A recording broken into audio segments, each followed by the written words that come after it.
Halo semuanya, balik lagi bersama saya Devri. Kali ini saya ingin menjawab sebuah pertanyaan yang masuk ya di DM Instagram dari salah satu kawan saya, Budi. Nah ini kemarin setelah saya posting satu video ya tentang Google mulai ditinggalkan ya di channel yang sama yaitu Devri SEO. Ada satu komen yang cukup menarik ya dari salah satu kawan saya. Saya katakan, oke Bud, coba besok saya buatkan videonya ya untuk menjelaskan. Jadi pertanyaannya apa? Pertanyaannya adalah, menarik nih Om, SEO kedepannya bakalan gimana? Oke, bagi Anda yang belum tonton video sebelumnya ya tentang Google mulai ditinggalkan, silakan tonton dulu ya. Di sana saya jelaskan siapa sih yang akan menggantikan Google atau orang-orang beralihnya kemana nih, apakah ke Bing atau ke mana gitu kan ya. Oke, saya buka sedikit ya. Lebih jelasnya nanti sekali lagi bisa tonton di sana. Jadi ada salah satu artikel ya dari CNBC Indonesia yang dibahas di video sebelumnya, yaitu datanya seperti ini ya. Jadi Gen Z yang 14% beralih ya mengaku mencari informasi melalui TikTok. Ini tercatat hingga Februari 2023 ya. Ada 14% Gen Z yaitu kelahiran 95 sampai dengan 2010. Ini mengaku mencari informasi melalui TikTok ya. Sementara itu yang menggunakan Google berjumlah 39%. Artinya untuk saat ini ya, kalau dilihat jumlahnya 14% berbanding 39%, artinya SEO tentu ya, SEO dengan mesin pencari Google-nya tentu masih menjadi mesin pencari utama. Artinya kalau untuk saat ini ya tidak ada masalah. Sebelumnya video ini akan saya bagi dua ya. Kita akan coba ke step saat ini, apakah SEO masih berefek pada penjualan atau tidak. Dan kalau tidak berefek, apa sih penyebabnya atau apa tipsnya nih Om? Ya, apa tipsnya nih Mas Devri? Agar penjualan kita melalui SEO jadi lebih efektif gitu ya, konversinya jadi lebih tinggi, bukan hanya dapat klik aja. Dan step kedua adalah bagaimana SEO ke depannya, apakah akan benar-benar ditinggalkan atau seperti apa. Itu yang akan kita bahas. Kita akan ke step pertama dulu, gimana sih saat ini. Oke, saya bahas di datanya dulu ya. Jadi di data ada 14% ya Gen Z ya, yaitu tahun kelahiran 95 sampai dengan 2010 mengaku mencari informasi melalui TikTok, sementara itu yang menggunakan Google berjumlah 39%. Ini data hanya dari Gen Z.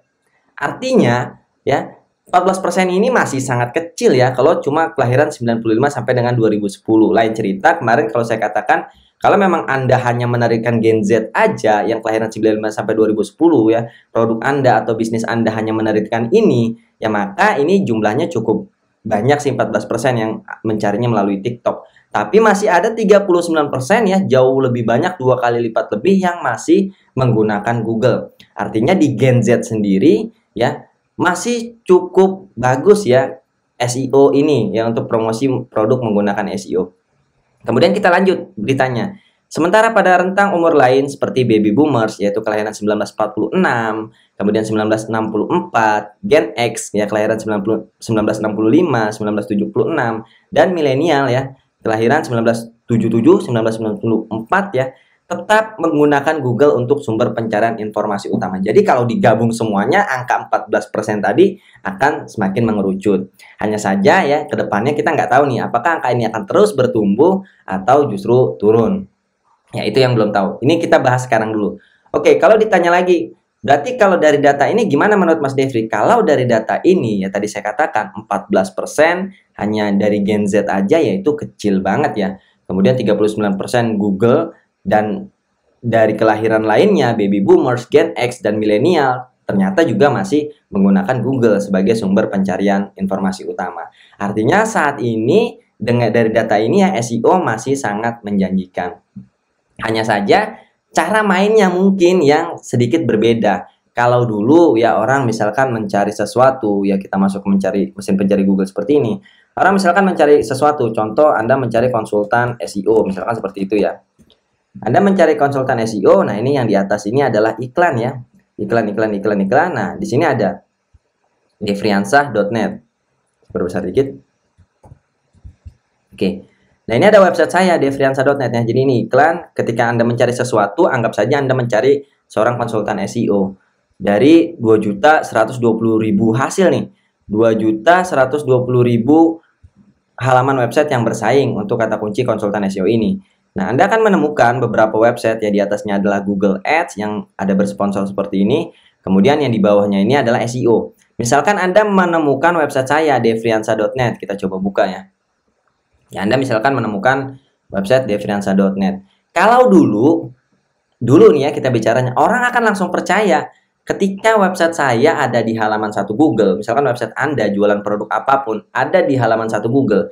Dulu orang akan percaya, oh ini websitenya direkomendasikan oleh Google, maka website ini terpercaya.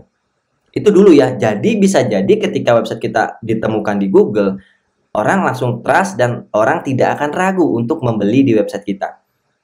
Itu dulu. Bagaimana dengan sekarang? Kalau sekarang ya orang banyak pertimbangannya. Mereka akan mencari reviewnya, mereka mencari akan informasi dari orang-orang yang mungkin mereka kenal. Ya, itu kenapa harus ada optimasi lebih lanjut. Selain, jadi SEO sekarang ini bukan hanya bagaimana saya membuat website saya ini ditemukan di Google ya, misalkan untuk kata kunci konsultan SEO tadi. Atau misalkan untuk kata kunci Anda mencari pakar SEO, misalkan kita ketikkan pakar SEO. Kemudian Anda temukan website saya nih, peringkat 3. Ya, bukan hanya itu aja. SEO sekarang bukan hanya bagaimana produk Anda, bagaimana bisnis Anda, atau bagaimana website Anda ditemukan di halaman 1 mesin pencarian Google. Tapi lebih jauh dari itu, Anda harus membuat ya orang-orang yang tadi sudah mengklik website Anda, menemukan website Anda di Google, percaya, trust dengan website Anda sehingga mereka mau membeli ya di website Anda. Itu PR-nya. Bahkan Google sendiri sebenarnya sudah membuatkan algoritmanya karena memang user experience-nya dibacanya seperti itu oleh Google. Ya kebanyakan orang masuk ke dalam website mencari website yang terpercaya dulu nih, baru mereka mau bertransaksi. Maka Google pun memberikan algoritma it ya. Ini sebenarnya bukan semerta-merta hanya demi kepentingan si Google-nya aja nyusahin kita nih, bukan. Tapi Google melihat user experience atau pengalaman pengguna ya ketika menggunakan mesin pencari mereka. Oh ternyata user Google ini maunya website yang terpercaya yang ada di halaman 1 Google, maka mereka buatkan ini. Dan kalau kita ikuti, bukan hanya tadi websitenya bisa masuk halaman 1 Google saja ya, tapi juga bisa meningkatkan transaksi di website kita. Apa sih algoritma itu? Oke, kalau kita baca di sini ya. Jadi pengalaman ya, keahlian, otoritas dan kepercayaan. Ya. Tadinya hanya it, sekarang sudah tambah i yang ditambah di depannya. Jadi ada double e di depannya, yaitu ditambah pengalaman. Tadinya hanya keahlian, otoritas dan kepercayaan. Ternyata user Google pun mengharapkan ya website-website yang ada di halaman 1 mereka itu ya di halaman 1 Google juga website-website yang dikelola oleh orang yang berpengalaman, maka tambah pengalaman. Ya. Dan ternyata ketika kita mengoptimasi ini, pengalaman, keahlian dan otoritas ya dan kepercayaan. Pengalaman, keahlian, otoritas dan kepercayaan ini bukan hanya website kita masuk halaman 1 Google, tapi juga akan menambah trust pengunjung dari website kita. Sehingga kalau Anda jualan Anda akan lebih laris. Orang akan langsung percaya nih, oh iya yakin beli di Anda. Atau kalau misalkan Anda memberikan sebuah informasi, orang juga percaya, oh iya informasi ini bisa dipertanggungjawabkan. Ya, seperti itu ya. Oke, apa sih optimasi yang dilakukan dari ini? Ya, logika sederhananya adalah bagaimana caranya Anda meyakinkan orang untuk bisa bertransaksi ke website Anda. Itu juga kenapa jawabannya ya, kenapa Marketplace menguasai halaman 1 Google. Karena Marketplace membuat orang trust, membuat orang percaya dengan website ini, membuat orang percayalah untuk langsung bertransaksi. Oh, ini aman nih. Ya, orang menganggap Marketplace itu aman. Kenapa? Karena ada rekbernya ya, rekening bersamanya. Mereka transfer dulu ke rekening Marketplace-nya, nanti kalau barangnya sudah diterima, ya mereka approve ya bahwa barang sudah diterima, baru uang mereka dialirkan ke si penjualnya. Itu membuat si user Google ini yakin, percaya. Nah, sekarang PR-nya adalah bagaimana Anda membuat ya pelanggan Anda ya atau calon pembeli Anda percaya untuk membeli langsung di website Anda. Ya logikanya seperti itu sederhananya. Ya sederhananya saya kasih tips ya. Misalkan Anda memberikan sebuah alamat yang jelas ya, di bawah sini biasanya nih di footer ya ada alamat yang jelas. Kalau ada alamat kantornya ya alamat kantor. Ya ini alamat basecamp kami nih. Kalau misalkan ada nama PT-nya atau Anda sudah punya CV perizinan, masukkan di sini CV-nya. PT apa? Itu akan membuat orang lebih trust. Kalau ada rekening PT, orang juga biasanya lebih trust. Sehingga orang mau bertransaksi dengan Anda. Dengan begini saja ya, alhamdulillah Walaupun tidak ketemu nih orangnya, sekarang ini kan setelah COVID terutama ya, banyak orang yang hanya meeting online dan segala macamnya itu mau transfer langsung, dan dengan jumlah yang juga nggak kecil terkadang ya, jumlahnya cukup besar hanya dengan melihat website saya. Karena kenapa? Karena mereka percaya tadi saya ada alamatnya, kemudian juga ada testimoni-testimoninya. Ini juga membuat orang percaya. Testimoni berupa video itu juga bisa membuat orang yakin ya. Kemudian biasanya saya akan membuat halaman ya about us, ya halaman profil ya, contoh seperti ini. Itu untuk apa? Tadi untuk mengoptimasi it-nya. Nah, ini halaman profil, atau Anda bisa buat halaman about us. Di sini ditulis apa? Tulis ya, yang kira-kira apa nih yang bisa Anda tulis di sini, yang bisa Anda tampilkan di sini, yang membuat orang percaya dan yakin ya, sehingga langsung beli ya di website Anda. Nggak cari-cari lagi ke yang lain gitu kan ya. Kadang-kadang orang cuma gitu aja sih, dia ragu nih, apakah ini kualitas produknya bagus, apakah ini orangnya bisa dipercaya. Ya. Itulah intinya dari algoritma it ya, dan ternyata itu bukan hanya untuk kepentingan si Google-nya aja, tapi juga untuk kepentingan Anda sendiri. Contoh di sini saya tampilkan nama saya, nomor WhatsApp-nya, emailnya, kemudian Facebook saya, kemudian ada Maps-nya, ini saya taruh di sini. Dengan Maps ini kan orang lebih yakin lagi. Ya, kemudian saya juga tulis di sini, saya penulis buku ya, karya buku SEO jualan ras dari Google. Ini membuat orang juga lebih percaya. Itu kayak gitu ya. Jadi kalau untuk sekarang ditanya, gimana Mas untuk sekarang? Apakah SEO masih gurih? Apakah SEO masih bisa menghasilkan? Tentu, untuk saat ini SEO masih sangat-sangat menghasilkan. Ya, itu juga dikonfirmasi oleh beberapa alumni yang websitenya tentunya masih bertahan di halaman 1 Google. Oke, kemudian kita masuk ke step kedua ya, yaitu bagaimana dengan SEO ke depannya. Ya, atau tadi pertanyaan Budi, menarik nih Om, SEO kedepannya bakalan gimana ya? Jadi bagaimana SEO kedepannya? Apakah masih tetap akan digunakan orang atau justru terganti? Bahkan sekarang ini ada ChatGPT ya, yang katanya juga mau menggantikan si Google, kemudian ada Bing, kemudian ada ini TikTok ya, yang informasi di sini adalah TikTok. Kira-kira gimana nih SEO kedepannya? Apakah masih tetap bagus gitu ya untuk kita gunakan? Kalau dilihat dari data tadi, kita balik ke data deh. Di data tadi ya, tercatat hingga Februari 2023, 14% Gen Z 95-2010 mengaku mencari informasi melalui TikTok. Kalau mereka kelahiran 2010, 2023 ini berarti umurnya berapa?